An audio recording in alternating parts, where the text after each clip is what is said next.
ನೋಡಿ, ಇತ್ತೀಚೆಗೆ ಹಸುಗಳು ಬೇರೆ ಬೇರೆ ರೀತಿಯಾದಂತಹ ಕಾಯಿಲೆಯಿಂದ ಬಳಲ್ತಾ ಇದ್ದಾವೆ. ಅದು ಆ ಕೇಸ್ಗಳ ಸಂಖ್ಯೆ ಸಿಕ್ಕಾಪಟ್ಟೆ ಜಾಸ್ತಿ ಆಗ್ತಾ ಇದೆ. ಇದರಿಂದ ಏನಾಗ್ತಾ ಇದೆ ಅಂದರೆ, ರಾಜ್ಯದಲ್ಲಿ ಏನಾದರೂ ಹಸುಗಳನ್ನ ಮಾರಕ ಕಾಯಿಲೆ ಕಾಡ್ತಾ ಇದೆಯಾ ಅಂತ. ಮಾರಣಾಂತಿಕ ಕಾಯಿಲೆಯಿಂದ ಜಾನುವಾರುಗಳು ಸಾವನ್ನಪ್ತಾ ಇರುವಂತಹ ಸಂಖ್ಯೆ ದಿನದಿನಕ್ಕೂ ಕೂಡ ಏರಿಕೆ ಆಗ್ತಾ ಇದೆ. ನೋಡಿ, ಈಗ ರಾಮನಗರ ಪುಣ್ಯಕೋಟಿ ಗೋಶಾಲೆಯಲ್ಲಿ ಹಸುಗಳ ಸಾವಾಗಿದ್ದಾವೆ. ಕೇವಲ 11 ದಿನದಲ್ಲಿ ಸುಮಾರು 25 ಹಸುಗಳು ಏಕಾಏಕಿ ಸಾವನ್ನಪ್ಪಿವೆ. ಹಸುಗಳ ಸಗಣಿಯಲ್ಲಿ ಮ್ಯೂಕಸ್ ಅಂಶಗಳು ಪತ್ತೆಯಾಗಿದ್ದಾವೆ. ಹೊಟ್ಟೆ ನೋವು ಬಂದು 24ರಿಂದ 72 ಗಂಟೆಯ ಒಳಗಡೆ ಸಾವನ್ನಪ್ತಾ ಇದ್ದಾವೆ ಹಸುಗಳು. ಕಾಯಿಲೆ ಬಂದ 100 ಹಸುಗಳಲ್ಲಿ 85ರಿಂದ 90 ಹಸುಗಳು ಸಾಯೋ ಚಾನ್ಸಸ್ ಇದ್ದಾವೆ. ವೈದ್ಯರ ಪರೀಕ್ಷೆಯ ವೇಳೆ ಕರುಳಿನ ರಕ್ತಸ್ರಾವದ ಬಗ್ಗೆ ಮಾಹಿತಿ ಸಿಗ್ತಾ ಇದೆ. ಸೊ ಹಾಗಾಗಿ ಮಾರಕ ಕಾಯಿಲೆಗಳು ಯಾಕೆ ಬರ್ತಾ ಇದ್ದಾವೆ, ಹೆಂಗೆ ಬರ್ತಾ ಇದ್ದಾವೆ, ಸೊ ಅದು ಬರದೇ ಇರೋ ರೀತಿಯಾಗಿ ತಡೆಗಟ್ಟಬೇಕಾಗಲ್ಲ.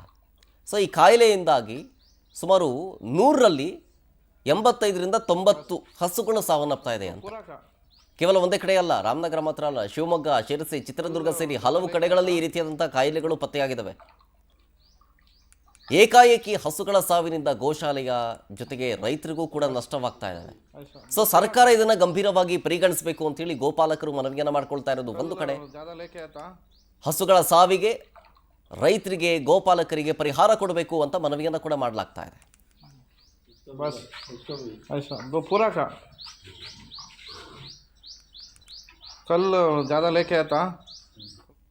ಫೋನ್ ಮಾಡಿ ಹೇಳಿದರು ಹಸುಗಳು ಸಾಯ್ತಾ ಇದ್ದಾವೆ, ಅವುಗಳು ನಿತ್ರಾಣ ಆಗೋದು, ನಡೆಯೋಕ್ಕೆ ಆಗೋದಿಲ್ಲ, ಮಲ್ಕೊಳ್ಳೋದು, ಅನಂತರ ಬಾಲ್ದಲ್ಲಿ ಹೊಡ್ಕೊಳ್ಳೋದು, ಅನಂತರ ಯಾರು ಟ್ರೀಟ್ ಮಾಡ್ತಾ ಇದ್ದಾರೆ ಅಂದರು. ಡಾಕ್ಟರ್ ವೆಂಕಟೇಶ್ ಹತ್ತೆ ಅವ್ರು ತಿಳಿಸಿದ್ರು. ತಕ್ಷಣ ಡಾಕ್ಟರ್ ವೆಂಕಟೇಶ್ ಅವ್ರ ಹತ್ರ ಫೋನ್ ಮಾಡಿನಲ್ಲಿ ಮಾತಾಡಿದಾಗ ಅವರಂದರು ಬಹಳ ಹೊಟ್ಟೆ ನೋವಿನಿಂದ ಬಳತಾ ಇದ್ದಂಗಿದ್ದಾವೆ, ಬಾಲ್ದಲ್ಲಿ ಹೊಡೆಯೋದು, ಅದ್ರ ಜೊತೆಗೆ ಕಾಲಿನಲ್ಲೂ ಕೂಡ ಒದ್ದಾಡುವಂಥದ್ದು.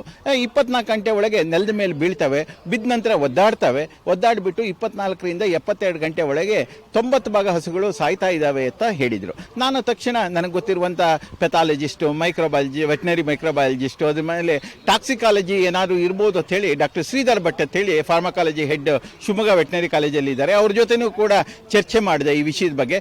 ತಕ್ಷಣ IAH&VBಗೆ ಇಂದ ಒಂದು ಟೀಮನ್ನು ಕಳಿಸ್ಲಿಕ್ಕೆ ಕೇಳಿ ಅಂತ ಹೇಳಿ ನಾನು ವೆಂಕಟೇಶ್ ಅವರಿಗೆ ಸಲಹೆ ಕೊಟ್ಟೆ. ಅದರಂತೆ ಟೀಮ್ನವರು ಕೂಡ 22ನೇ ತಾರೀಕು ಬಂದರು. ಅವರ ಡೈರೆಕ್ಟ್ರು ಅನೇಕರ ಜೊತೆ ನಾನು ಮಾತಾಡಿದೆ. ಟೀಮ್ ಅವರು ಬಂದುಬಿಟ್ಟು ಪೋಸ್ಟ್ ಮಾರ್ಟಮು ಕೂಡ ಮಾಡಿದರು. ಪೋಸ್ಟ್ ಮಾರ್ಟಮ್ ಮಾಡಿದಾಗ ಇಂಟೆಸ್ಟೈನ್ನಲ್ಲಿ ಕಳೆದ 11 ನಮ್ಮದು 15 ವರ್ಷ ಪುಣ್ಯಕೋಟಿ ಗೋಶಾಲೆ ವ್ಯಾಪ್ಸ್ ಅಕ್ಷಯ ಫೌಂಡೇಶನ್ ಟ್ರಸ್ಟ್ ವತಿಯಿಂದ ನಡೀತಿದೆ. ಒಂದು NGO. ಇದರೊಳಗೆ ಸಹಜವಾಗಿ 300-400 ಹಾಕ್ಲಿ ಇರೋವಂಥ ಜಾಗದಲ್ಲಿ ಸಣ್ಣ ಪುಟ್ಟ ಕಾಯಿಲೆಗಳು ಬರ್ತದೆ. ಅಲ್ಲಿನ ಅನಿಮಲ್ ಹಸ್ಬೆಂಡ್ರಿ ಮತ್ತು KMF ಈ ಡಾಕ್ಟರ್ ವೈದ್ಯ ಸಪೋರ್ಟು ನಮಗೆ ಕೊಡ್ತಾ ಇದ್ದಾರೆ. ಅದೇ ಥರ ಅಂದ್ಕೊಂಡು ನಾವು ಕಳೆದ 11 ದಿನ 21-22ನೇ ತಾರೀಕಲ್ಲಿ ಏನು ಕಾಣಿಸ್ಕೊಂಡಿದೆ ಕಾಯಿಲೆ, ಯಾವುದೋ ಒಂದು ಆಕಳು ಸಂಜೆ ಮಲಗಿದೆ, ಬೆಳಗ್ಗೆದೊಳಗೆ ಸತ್ತೋಗಿದೆ. ಇದೇನು ಅಂತ ನಮಗೂ ಗಾಬರಿಯಾಗಿ ಪೋಸ್ಟ್ ಮಾರ್ಟಮ್ ಎಲ್ಲ ಕಳಿಸಿದಾಗ ಒಂದಾಯಿತು. ಮತ್ತು ಅದೇ ಪೋಸ್ಟ್ ಮಾರ್ಟಮ್ ರಿಪೋರ್ಟ್ ಬರೋಕ್ಕೆ ಮುಂಚೆ 4 ಆಕಳು ಹೊರಟೋಗಿದೆ. ಸೊ ಒಂಥರ ಇದೊಂದು ವಿಚಿತ್ರವಾದಂಥ ಕಾಯಿಲೆ ಅಂತ ನಮಗೆ ನಾವೆಲ್ಲ ಟೆಕ್ನಿಕಲ್ ಆ ಸಬ್ಜೆಕ್ಟ್ ಎಕ್ಸ್ಪರ್ಟ್ಸ್ ಅಲ್ಲ, ವೈದ್ಯಕೀಯವ್ರನ್ನ ಕಳಿಸಿ ಲ್ಯಾಬ್ ಕಳಿಸಿ ಪಾಪ ಅಲ್ಲಿನೂ ಅನಿಮಲ್ ಹಸ್ಬೆಂಡ್ರಿ ನಮ್ಮದು ಡಾಕ್ಟರ್ ವೆಂಕಟೇಶ್ ಯಾವಾಗಲೂ 24 hours ಪಾಪ ಸಪೋರ್ಟಲ್ಲಿದ್ದಾರೆ. ಅವರು ಬಂದು ನಮಗೆ ಸಪೋರ್ಟ್ ಮಾಡಿ ಡೀಟೇಲ್ಸ್ ಕೊಡ್ತಾರೆ. ಇದ್ರ ಬಗ್ಗೆ ನಮ್ಮ ಪ್ರತಿನಿಧಿ ಸುಷ್ಮಿತಾ ನೇರ ಸಂಪರ್ಕದಲ್ಲಿ. ಸುಷ್ಮಿತಾ, ಏಕಾಏಕಿ ಈ ರೀತಿಯಾದಂತಹ ಕೆಲವೊಂದಿಷ್ಟು ಮಾರಕ ಕಾಯಿಲೆಗಳು ಇತ್ತೀಚೆಗೆ ಹಸುಗಳಲ್ಲಿ ಕಾಣಿಸ್ಕೊಂಡು ಸಾವಿನ ಸಂಖ್ಯೆ ಏರಿಕೆ ಆಗ್ತಾ ಇದೆ. ಇದಕ್ಕೆ ಕಾರಣ ಏನು, ಜೊತೆಗೆ ಇದಕ್ಕೆ ಪರಿಹಾರ ಏನು?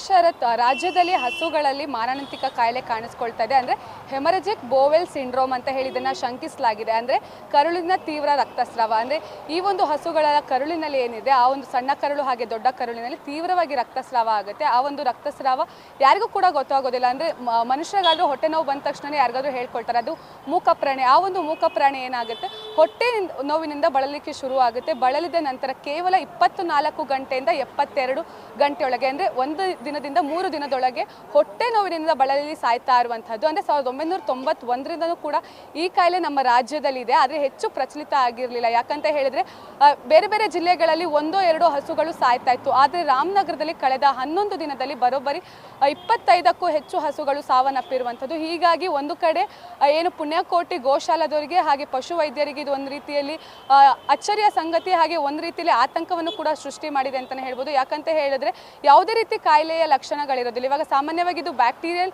ಇನ್ಫೆಕ್ಷನ್ ಅಂತ ಹೇಳಿ ಪಶು ವೈದ್ಯರು ಹೇಳ್ತಾ ಇರುವಂಥದ್ದು.